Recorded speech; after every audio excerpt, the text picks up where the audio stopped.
ಒಂದು ರಾಷ್ಟ್ರ ಲಾಂಛನ ಉತ್ತರ ಅಭಿಮುಖವಾಗಿ ಅಥವಾ ಪೂರ್ವಕ್ಕೆ ಅಭಿಮುಖವಾಗಿ ಏನಪ್ಪಾ ಅಂದ್ರೆ ಆ ಒಂದು ಸಿಂಹಗಳು ಅಥವಾ ಪೀಠಗಳ ಮೇಲೆ ಒಂದು ವೃತ್ತಾಕಾರವಾದಂತಹ ಅಥವಾ ದುಂಡಾದಂತಹ ಒಂದು ಪೀಠಗಳ ಮೇಲೆ ಏನು 4 ಸಿಂಹಗಳನ್ನು ಒಂದಕ್ಕೊಂದು ಬೆನ್ನು ತಾಗಿ ನಮಗೆ ಕಾಣಿಸಿಕೊಳ್ಳುವುದೆಷ್ಟು ಅವು 4 ಸಿಂಹಗಳಿಂದ ಆವೃತವಾಗಿದೆ. ಆದರೆ ನಮಗೂ ಕಣ್ಣಿಗೆ ಕಾಣಿಸಿದ್ದು 3 ಸಿಂಹಗಳು ಮಾತ್ರ ಒಂದು ಹಿಂದ್ಗಡೆ ಅಂದರೆ ಒಂದರ ಒಂದು ಬೆನ್ನಿಗೆ ಅಂಟಿಕೊಂಡು ಸಿಂಹಗಳು ಯಾವುದರ ಮೇಲೆ ಅಲ್ಲಿ ಆ ಒಂದು ಪೀಠಗಳ ಮೇಲೆ ದುಂಡಾಕಾರವಾದಂತಹ ಅಥವಾ ದುಂಡನೆ ಅಥವಾ ವೃತ್ತಾಕಾರವಾದಂತಹ ಒಂದು ಪೀಠಗಳ ಮೇಲೆ ಏನು ಸಿಂಹಗಳ ಒಂದು ಒಂದಕ್ಕೊಂದಕ್ಕಾಗಿ ನಿಂತಿವೆ.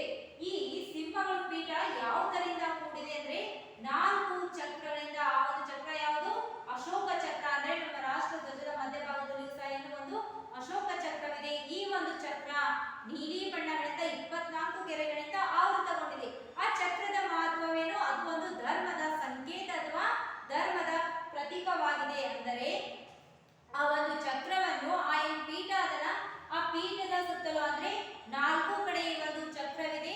ಹಾಗೆ ಅದರಲ್ಲಿ ಬರ್ತಕ್ಕಂತ ಪ್ರಾಣಿಗಳು ಯಾವ್ಯಾವಾಗಿರ್ಬೋದು ಅಂದ್ರೆ ಮೊದಲನೇದಾಗಿ ಎಲ್ಲಿ ಆ ಒಂದು ಸಿಂಹ ಪೀಠದ ಮೇಲೆ ಕೂತಿದೆ. ಆ ಪೀಠದ ಸುತ್ತಲೂ ಏನಪ್ಪಾ ಅಂದ್ರೆ ಆನೆ ಆಗಿರ್ಬೋದು, ಗೂಳಿ, ಕುದುರೆ, ಸಿಂಹ, ಈ 4 ಪ್ರಾಣಿಗಳು ಇವುಗಳ ಮಧ್ಯದಲ್ಲಿ ಅಂದ್ರೆ 4 ದಿಕ್ಕಿಗೆ ಯಾವ ರೀತಿ ಸಿಂಹ ಅದಲ್ಲ ಅದೇ ರೀತಿ ಆ ಪೀಠದ ಸುತ್ತಲೂ ಸಹ 4 ಭಾಗಗಳಿರುವುದು ಧರ್ಮದ ಚಕ್ರವನ್ನು ಅಳವಡಿಸಲಾಗಿದೆ ಅಥವಾ ಧರ್ಮದ ಚಕ್ರ. ಈ ಧರ್ಮ ಚಕ್ರ ಅನ್ನೋದೇನು? ಒಂದು ಧರ್ಮದ ಸಂಕೇತವನ್ನು ಅಥವಾ ಧರ್ಮದ ಪ್ರತೀಕವನ್ನು ಸೂಚಿಸಲಾಗಿದೆ. ಈ ಒಂದು ರಾಷ್ಟ್ರ ಲಾಂಛನವನ್ನು ಯಾವಾಗಪ್ಪ ಎಷ್ಟರಲ್ಲಿ ಅಂದ್ರೆ ಜನವರಿ 26ರಂದು 1950ರಲ್ಲಿ 3 ಸಿಂಹಗಳ ಪೀಠಗಳ ಕೆಳಗೆ ದೇವನಾಗರಿ ಅಂದ್ರೆ ಎಷ್ಟರಲ್ಲಿ? ಜನವರಿ 1, 1950ರಲ್ಲಿ ಈ ಒಂದು ರಾಷ್ಟ್ರ ಲಾಂಛನವನ್ನು ಸ್ಥಾಪನೆ ಮಾಡಲಾಯಿತು. ಈ ಒಂದು ಲಾಂಛನವನ್ನು ಅಂಗೀಕರಿಸಲಾಯಿತು ಅಥವಾ ಸ್ಥಾಪಿಸಲಾಯಿತು. ನಂತರ ಏನಪ್ಪಾ ಅಂದ್ರೆ ಆ ರಾಷ್ಟ್ರ ಲಾಂಛನದಲ್ಲಿ ನಮಗೆ ಕಣ್ಣಿಗೆ ಬೀಳುವುದು 3 ಸಿಂಹಗಳಷ್ಟು. ಎಷ್ಟೋ 3 ಸಿಂಹಗಳು ಮಾತ್ರ. ಅಲ್ಲಿರೋದು 4 ಸಿಂಹಗಳು ಆ ಪೀಠದ ಸುತ್ತಲೂ ಸಹ ಅಂದ್ರೆ ಒಂದಕ್ಕೊಂದು ಬೆನ್ನುಗಳನ್ನು ತಾಗಿ ಅಥವಾ ಬೆನ್ನು ಅಂಟಿಕೊಂಡು ಕೂಡಲಾಯಿತು. ಹಾಗೆ ಈ ಒಂದು ರಾಷ್ಟ್ರ ಲಾಂಛನ ಅಥವಾ ಆ ಒಂದು ಪೀಠದ ಕೆಳಗೆ ಏನಪ್ಪಾ ಅಂದ್ರೆ ಈ ಯಾವುದು ಆ ಒಂದು ದೇವನಾಗರಿ ಎಂಬುದೇನು? ಅಶೋಕನು ಸ್ಥಾಪಿಸಿದಂತಹ ಒಂದು ರಾಷ್ಟ್ರ ಲಾಂಛನ ಪೀಠದ ಕೆಳಗೆ ದೇವನಾಗರಿ ಎಂಬ ಲಿಪಿಯಲ್ಲಿ ಬರೆದಿದೆ. ಯಾವ ಲಿಪಿಯಲ್ಲಿ? ದೇವನಾಗರಿ ಎಂಬ ಲಿಪಿಯಲ್ಲಿ ಆ ಒಂದು ಪೀಠದ ಕೆಳಗೆ ಬರೆಯಲಾಗಿದೆ. ಅಷ್ಟೇ ಅಲ್ಲ, ಆ ಒಂದು ದೇವನಾಗರಿ ಲಿಪಿಯಲ್ಲಿ ಬರೆದಂತ ಸೂತ್ರ ಯಾವುದಪ್ಪ ಅಂದ್ರೆ ಸತ್ಯಮೇವ ಜಯತೆ. ಏನಿದು?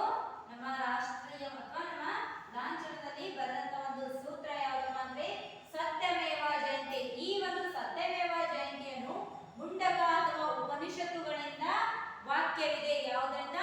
ಮುಂಡಕ ಮತ್ತು ಉಪನಿಷತ್ತುಗಳಿಂದ ವಾಕ್ಯವಿದೆ ಅಥವಾ ಮುಂಡಕ ಉಪನಿಷತ್ತುಗಳನ್ನು ಒಳಗೊಂಡಿವೆ. ಎಲ್ಲಿ? ಆ ಒಂದು ಪೀಠದಲ್ಲಿ ಅದನ್ನು ದೇವನಾಗರಿ ಲಿಪಿಯಲ್ಲಿ ಬರೆಯಲಾಗಿತ್ತು. ಹೀಗೆ ಇಲ್ಲಿ ಸತ್ಯಮೇವ ಜಯಂತಿ ಅಂದ್ರೆ ಏನಿದೆ? ಸತ್ಯ ಒಂದೇ ಗೆಲ್ಲುತ್ತದೆ. ಯಾವಾಗಲೂ ಏನು ಕೊನೆಯದಾಗಿಯೂ ಸಹ ಏನು ಗೆಲ್ಲುವುದು ಯಾವುದು? ಸತ್ಯ ಒಂದೇ ಗೆಲ್ಲುತ್ತದೆ ಎಂಬ ಮುಂಡಕ ಉಪನಿಷತ್ತುಗಳಿಂದ ಈ ಒಂದು ರಾಷ್ಟ್ರ ಲಾಂಛನವನ್ನು ಒಳಗೊಂಡಿದೆ. ನಂತರ ಈಗ ರಾಷ್ಟ್ರ ಲಾಂಛನ ಬಗ್ಗೆ ತಿಳಿದುಕೊಂಡಿದೆ. ಇದಾದ ನಂತರ ಬರೋದು ಯಾವುದು? ನಮ್ಮ ರಾಷ್ಟ್ರೀಯ ಪ್ರಾಣಿಯಾಗಿರ್ಬೋದು ಅಥವಾ ರಾಷ್ಟ್ರದ ಪಕ್ಷಿ. ನಮ್ಮ ರಾಷ್ಟ್ರೀಯ ಪ್ರಾಣಿ ಯಾವುದು? ಹುಲಿ. ರಾಷ್ಟ್ರ ಪಕ್ಷಿ ನಮ್ಮ ರಾಷ್ಟ್ರೀಯ ಪ್ರಾಣಿ ಯಾವುದಪ್ಪ ಅಂದ್ರೆ ಹುಲಿ. ಇನ್ನೊಂದು ರಾಷ್ಟ್ರೀಯ ಪಕ್ಷಿ ನವಿಲು. ಇತ್ತೀಚಿನ ದಿನಗಳಲ್ಲಿ ಏನಾಗ್ತದೆ ಅಂದ್ರೆ ಆ ಒಂದು ಕಾಡುಗಳು ಮಾನವ ನಾಶ ಮಾಡುವುದರಿಂದ ಅಲ್ಲಿ ಹುಲಿಗಳ ಸಂಖ್ಯೆಯು ಸಹ ದಿನದಿಂದ ದಿನಕ್ಕೆ ಕಡಿಮೆ ಆಗ್ತಾ ಇವೆ. ಇಲ್ಲಿ ಹುಲಿ ನಮ್ಮ ರಾಷ್ಟ್ರೀಯ ಪ್ರಾಣಿ. ನೋಡಲು ಅದು ತುಂಬಾ ಆಕರ್ಷಕ. ಹುಲಿ ಏನು? ನಮ್ಮ ರಾಷ್ಟ್ರೀಯ ಪ್ರಾಣಿ. ನೋಡಲು ಅದು ತುಂಬಾನೇ ಆಕರ್ಷಕವಾಗಿದೆ. ಅಷ್ಟೇ ಅಲ್ಲ, ಆ ಒಂದು ಪ್ರಾಣಿ ಅತ್ಯಂತ ಗಂಭೀರ ಮತ್ತು ಅದರ ಆಕಾರ ಯಾವ ರೀತಿ ಅಂತಂದ್ರೆ ಮೈಕಟ್ಟು ತುಂಬಾನೇ ಬಲಿಷ್ಠತೆಯಿಂದ ಕೂಡಿರುತ್ತದೆ. ಹುಲಿ ನೋಡಲು ತುಂಬಾನೇ ಆಕರ್ಷಕವಾದಂತಹ ಒಂದು ಪ್ರಾಣಿ, ಗಂಭೀರತೆಯಿಂದ ಕೂಡಿದ್ದು. ಅಷ್ಟೇ ಅಲ್ಲ, ಅದರ ಮೈಕಟ್ಟು ಸಹ ಅಷ್ಟೇ ಬಲಿಷ್ಠವಾಗಿದೆ. ಅದೇ ರೀತಿ ರಾಷ್ಟ್ರ ಪಕ್ಷಿಯಾದಂತ ಯಾವುದು? ನವಿಲು. ಇದು ನೋಡಲು ತುಂಬಾನೇ ಸುಂದರವಾಗಿ ಕಾಣುತ್ತದೆ. ನಮ್ಮ ರಾಷ್ಟ್ರೀಯ ಪಕ್ಷಿಯಾದಂತ ಯಾವುದು? ನವಿಲು. ಇದು ಕೆಂಪು ಮತ್ತು ಹಳದಿ ಬಣ್ಣ ಮಿಶ್ರವನ್ನು ಇಲ್ಲೇನೋ ಯಾವ ಬಣ್ಣ?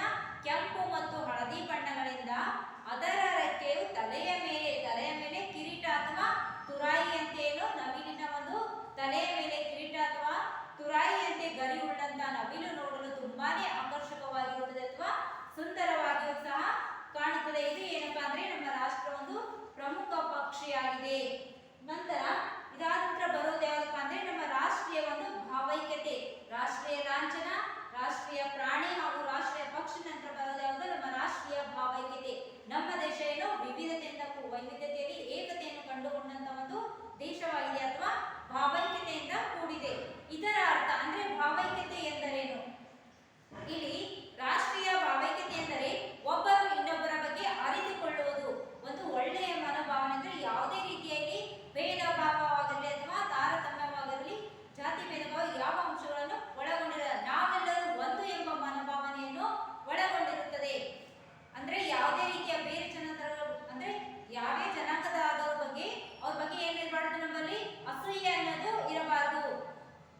ಸೌಹಾರ್ದತೆಯಿಂದ ಇರಬೇಕು, ಅಂದ್ರೆ ಒಬ್ಬರನ್ನೊಬ್ಬರು ಗೌರವಿಸಬೇಕು, ಅವರನ್ನು ದ್ವೇಷಿಸಬಾರದು.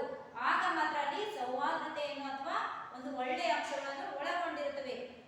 ಎಲ್ಲರೂ ರಾಷ್ಟ್ರವೆಂಬ ಒಂದೇ ಕುಟುಂಬದ ಸದಸ್ಯರು. ಏನು, ನಾನು ನೀನು ಅಥವಾ ಭೇದ ಭಾವ, ಜಾತಿ, ಯಾವುದೇ ರೀತಿಯ ಒಂದು ತಾರತಮ್ಯಗಳು, ನಾವೆಲ್ಲ ರಾಷ್ಟ್ರದ ಮಕ್ಕಳು, ನಾವೆಲ್ಲ ಏನು ಒಂದೇ ಕುಟುಂಬದವರು, ನನ್ನ ಕುಟುಂಬ ನಂದು ಮತ್ತು ಅನ್ನೋ ಭಾವನೆ ಇರಬಾರ್ದು. ನಾವೆಲ್ಲ ಒಂದೇ ಅನ್ನುವ ಭಾವನೆಯನ್ನು ಒಳಗೊಂಡಿರಬೇಕು. ಹೀಗೆ ಜಾತಿ ಮತ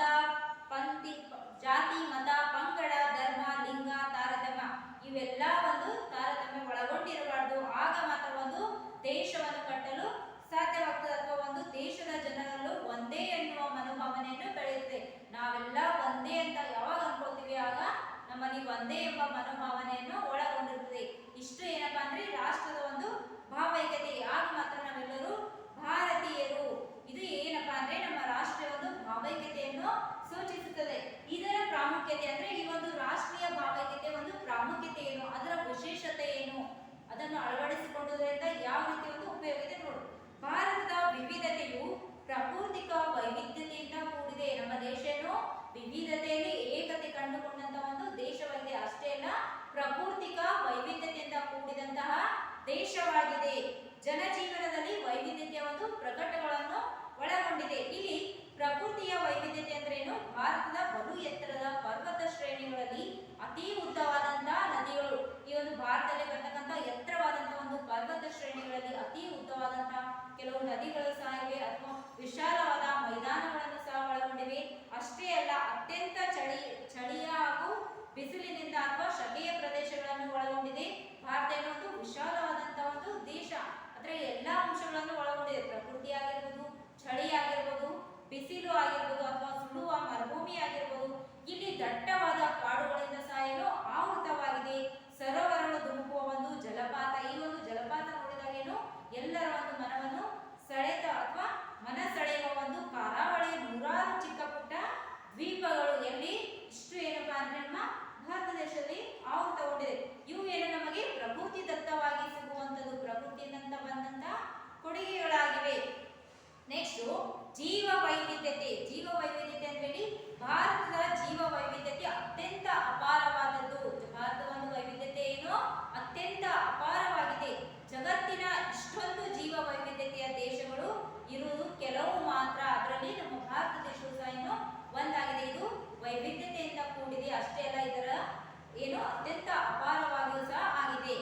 ನೆಕ್ಸ್ಟ್ ಈವರೆಗೆ ಅಂದ್ರೆ ಎಷ್ಟು ಈ ಒಂದು ವೈವಿಧ್ಯತೆಯಲ್ಲಿ ಎಷ್ಟಪ್ಪ ಅಂದ್ರೆ ಸುಮಾರು 47,000 ಸಸ್ಯ ವರ್ಗಗಳನ್ನು ಒಳಗೊಂಡಿವೆ. ಎಷ್ಟು 47,000 ಸಸ್ಯ ವರ್ಗಗಳನ್ನು ಗುರುತಿಸಿ ವರ್ಣಿಸಲಾಗಿದೆ. ಅಷ್ಟೇ ಅಲ್ಲ, ಸುಮಾರು 90,000 ವೈವಿಧ್ಯ ಪ್ರಾಣಿಗಳಿವೆ. ಎಷ್ಟು ಪ್ರಾಣಿಗಳು ಅಂದ್ರೆ 99,000 ಅಷ್ಟು ಪ್ರಾಣಿಗಳು ಒಳಗೊಂಡಿವೆ. ನೆಕ್ಸ್ಟ್ 1,223 ಬಗೆಯ ಪಕ್ಷಿ ವರ್ಗಗಳು, ಅಂದ್ರೆ ನಾವು ಕೆಲವು ಪಕ್ಷಿಗಳು ಮಾತ್ರ ನಾವು ಗುರುತಿಸ್ತೀವಿ, ಆದ್ರೆ ಪಕ್ಷಿಗಳು ಇರುವುದೆಷ್ಟು 1,232ರಷ್ಟು ಪಕ್ಷಿ ವರ್ಗಗಳನ್ನು ಒಳಗೊಂಡಿದೆ.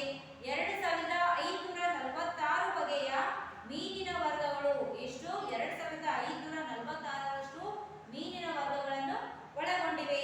ಜೀವ ಸಂಕುಲನ ಭಾರತದ ಅತ್ಯಮೂಲ್ಯವಾದಂತಹ ಒಂದು ಆಸ್ತಿ ಇದೆ. ಇಷ್ಟೆಲ್ಲ ಏನಪ್ಪಾ ಅಂದ್ರೆ ಇದು ಭಾರತದ ಒಂದು ಜೀವ ಸಂಪನ್ಮೂಲ ಅಥವಾ ಭಾರತದ ಒಂದು ಆಸ್ತಿಯಾಗಿದೆ ಅಂತ ಸಹ ಹೇಳಲಾಗಿದೆ. ಇಲ್ಲಿನ ಜನ ವೈವಿಧ್ಯ ಯಾವ ರೀತಿ ಭಾರತ ದೇಶವನ್ನು ಒಂದು ವಿಶಾಲವಾದಂತಹ ಒಂದು ಪ್ರದೇಶವಾಗಿದೆ. ವಿವಿಧ ಬಗೆಯ ಸಮುದಾಯ ಅಂದ್ರೆ ಒಂದೇ ರೀತಿಯ ಸಮುದಾಯ ಇಲ್ಲಿ ಹಲವಾರು ಬಗೆಯ ಒಂದು ಸಮುದಾಯಗಳನ್ನು ಒಳಗೊಂಡಿದೆ. ಕೃಷಿಕರು ಆಗಿರ್ಬೋದು, ನೇಕಾರರಾಗಿರ್ಬೋದು, ಎಲ್ಲಾ ರೀತಿಯ ಒಂದು ಸಮುದಾಯಗಳನ್ನು ಒಳಗೊಂಡಿದೆ. ಅವರ ರೂಪ ಆಗಿರ್ಬೋದು, ಮೈಕಟ್ಟು ಅಥವಾ ಭಾಷೆ, ವೇಷ ಭೂಷಣ, ಆಹಾರ, ರೀತಿ ನೀತಿ, ಉಡುಗೆ ತೊಡುಗೆಗಳಲ್ಲಿ ಹಲವಾರು ರೀತಿಯ ಒಂದು ವೈವಿಧ್ಯತೆಯನ್ನು ಎಲ್ಲಿ ಈ ಒಂದು ಭಾರತ ದೇಶದಲ್ಲಿ ಅಳವಡಿಸಿಕೊಳ್ಳಲಿದೆ. ಅಷ್ಟೇ ಅಲ್ಲ, ಅಲ್ಲಿನ ಜನರ ವೈವಿಧ್ಯತೆಯು ಸಹ ಬೇರೆ ಬೇರೆಯಾಗಿದೆ. ಆದರೂ ಸಹ ಎಲ್ಲ ಇಲ್ಲಿ ನಾವೆಲ್ಲ ಒಂದು ಎಂಬ ಭಾವನೆಯಿಂದ ಕೂಡಿದೆ. ಆದರೆ ಈ ಒಂದು ಜನಜೀವನ ಸೊಗಸನ್ನು ಕಣ್ಣಾರೆ ಕಂಡು ಸವಿಯಲು ಭಾರತವನ್ನು ಸುತ್ತಾಡಿ ಬರಬೇಕು. ಅಂದರೆ ಇಲ್ಲಿದ್ದಂತ ಒಂದು ಉಡುಗೆ ತೊಡುಗೆಗಳು, ಆ ಒಂದು ಜನಜೀವನ ಒಂದು ಸಂಸ್ಕೃತಿಯನ್ನು ಕಣ್ಣಾರೆ ಕಾಣಬೇಕಾದ್ರೆ ಏನ್ ಮಾಡಬೇಕು, ಇಡೀ ಭಾರತವನ್ನೇ ಸುತ್ತಾಡಿ ಬರಬೇಕು. ಇಷ್ಟು ಏನಪ್ಪಾ ಅಂದ್ರೆ ನಮ್ಮ ರಾಷ್ಟ್ರ ಒಂದು ಭಾವೈಕ್ಯತೆ ಬಗ್ಗೆ ಇದೆ. ಹಾಗಾದ್ರೆ ಬಹುತೇಕ ಏಕತೆ ಇದು ಯಾವ ರೀತಿ ಏಕತೆಯಲ್ಲಿ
ಬಹುತ್ವವನ್ನು ನಮ್ಮ ಸಂವಿಧಾನವು ಮನ್ನಿಸಿದೆ. ನಮ್ಮ ಸಂವಿಧಾನದಲ್ಲಿ ಸಹ ಇದನ್ನು ಮನ್ನಿಸಲಾಗಿದೆ. ಯಾವತ್ತೂ ಏಕತೆಗೆ ಮಾರಕವಿಲ್ಲ. ಆ ಒಂದು ಏಕತೆ ನಾವು ಯಾವತ್ತೂ ಮಾರುವಂತಿಲ್ಲ. ಆ ಒಂದು ಮಾರಕವಲ್ಲ, ಅದೇನು ಒಂದು ಪೂರಕ ಭಾಗವಾಗಿದೆ. ನೆಕ್ಸ್ಟ್, ರಾಷ್ಟ್ರ ಏಕತೆಗೆ ಮಾರಕವಾದಂತಹ ಒಂದು ಅಂಶಗಳು. ಈ ಒಂದು ರಾಷ್ಟ್ರ ಏಕತೆಗೆ ಯಾವ ರೀತಿ ಒಂದು ಮಾರಕವಾದಂತಹ ಅಂಶಗಳು ಯಾವ್ಯಾವ ಅಂದ್ರೆ, ಮೊದಲನೇದಾಗಿ ಜಾತೀಯತೆ ಆಗಿರ್ಬೋದು, ಮತೀಯವಾದ ಆಗಿರ್ಬೋದು ಅಥವಾ ಪ್ರಾದೇಶಿಕವಾದ. ಇಲ್ಲಿ ಜಾತೀಯತೆ ಅಂತ ಬಂದಾಗ ಏನು, ಬೇರೆ ಜಾತಿಯ ವಿರುದ್ಧವಾಗಿ ತಮ್ಮ ಜಾತಿಯನ್ನು ಎತ್ತಿ ಕಟ್ಟುವಂತಿಲ್ಲ. ಅಂದ್ರೆ ಅವರು ಮೇಲ್ಜಾತಿ ಕೆಳಜಾತಿ ಅನ್ನೋದಂದ್ರೆ ಬೇರೆ ಜಾತಿಯ ವಿರುದ್ಧ ನಾವು ವಿರುದ್ಧವಾಗಿ ಹೋರಾಡುವಂತಿಲ್ಲ ಅಥವಾ ಮೇಲ್ ಕಟ್ಟುವಂತಿಲ್ಲ. ತಮ್ಮ ಜಾತಿಯೇ ಶ್ರೇಷ್ಠ, ಉಳಿದುದೆಲ್ಲೇನು ಕನಿಷ್ಠ ಎಂಬ ಮೇಲರ್ಮೆಯ ಜಾತೀಯತೆ. ಅಂದ್ರೆ ಇಲ್ಲಿ ಜಾತೀಯತೆ ಅಂದ್ರೇನು, ಮೇಲು ಕೀಳು ಎಂಬ ಭಾವನೆಯನ್ನು ಹೊಂದಿರಬಾರದು. ನಾವು ಶ್ರೇಷ್ಠ ಅಥವಾ ನಾವು ಉನ್ನತ ಎನ್ನುವುದು ಭಾವನೆಯನ್ನು ಹೊಂದಿರಬಾರದು. ಏಕೆಂದ್ರೆ ಜಾತೀಯತೆ ಒಂದು ಏಕತೆಗೆ ಮಾರಕವಾಗಿದೆ. ಇದು ಜಾತೀಯತೆಯಲ್ಲ, ಎಲ್ಲಾ ಕ್ಷೇತ್ರಗಳಲ್ಲೂ ಆವರಿಸಿದೆ. ಈ ಒಂದು ಜಾತೀಯತೆ ಅನ್ನೋದೇನು ಎಲ್ಲಾ ಕ್ಷೇತ್ರಗಳಲ್ಲೂ ಆವರಿಸಿದೆ. ಸಂಕೋಚಿತ ಭಾವನೆಯಿಂದ ಬೆಳೆಯುತ್ತದೆ. ಹಾಗಾಗಿ ಜಾತೀಯತೆ ದೇಶದ ಒಂದು ಐಕ್ಯತೆಯ ಮಾರಕವಾಗಿದೆ. ಎರಡನೇದೇನಪ್ಪಾ ಅಂದ್ರೆ ಮತೀಯವಾದ. ಮತೀಯವಾದ ಅಂದ್ರೆ ಇಲ್ಲಿ ಧರ್ಮಕ್ಕೆ ಅನುಸಾರವಾಗಿ, ಅಂದ್ರೆ ತನ್ನದೇ ಆದಂತಹ ಒಂದು ಧರ್ಮ ಶ್ರೇಷ್ಠವೆನ್ನುವುದು ಇಲ್ಲಿ ನಂಬುವುದು. ಅಂದ್ರೆ ತನ್ನ ಧರ್ಮಕ್ಕಿಂತ ಬೇರೊಂದು ಧರ್ಮ ಶ್ರೇಷ್ಠವೆನ್ನುವುದು ನಂಬುವುದು. ಕೇವಲ ತಮ್ಮ ಧರ್ಮದ ಸಲುವಾಗಿ ಮಾತ್ರ ಹೊಡೆದಾಡುವುದು. ಅಂದ್ರೆ ನನ್ನ ಧರ್ಮ, ನನ್ನ ಜನ, ನಂದು ಅನ್ಕೊಂಡು ಮಾತ್ರ ಏನ್ ಮಾಡೋದು, ಹೊಡೆದಾಡ್ತಾ ಇದ್ದಾರೆ. ಅಂದ್ರೆ ಈ ಎಲ್ಲ ಅಂಶಗಳನ್ನು ಇರಬಾರ್ದು. ಹಾಗೆ ಕೋಮುವಾದವು ಶಾಂತಿಯನ್ನು ಕದಡುತ್ತದೆ. ಇಲ್ಲಿ ಕೋಮುವಾದ ಅಥವಾ ಗಲಾಟೆ, ಇದು ಏನು ನಂದು ಅನ್ನೋದ್ರಿಂದ ಅಲ್ಲಿ ಏನಾಗ್ತದೆ, ಒಂದು ಶಾಂತಿಯತೆ ಭಾವನೆಯನ್ನು ಕಂಡುಕೊಳ್ಳುವುದಿಲ್ಲ ಅಥವಾ ಆ ಒಂದು ಶಾಂತಿಯತೆಯನ್ನು ಕದಡುತ್ತದೆ. ಜೀವ ಮತ್ತು ಆಸ್ತಿ ಪಾಸ್ತಿಗಳನ್ನು ನಾಶ ಸಂಭವಿಸುತ್ತದೆ. ಯಾವುದರಿಂದ, ಆ ಒಂದು ಮತೀಯತೆ ಅಥವಾ ಕೋಮುವಾದದಿಂದ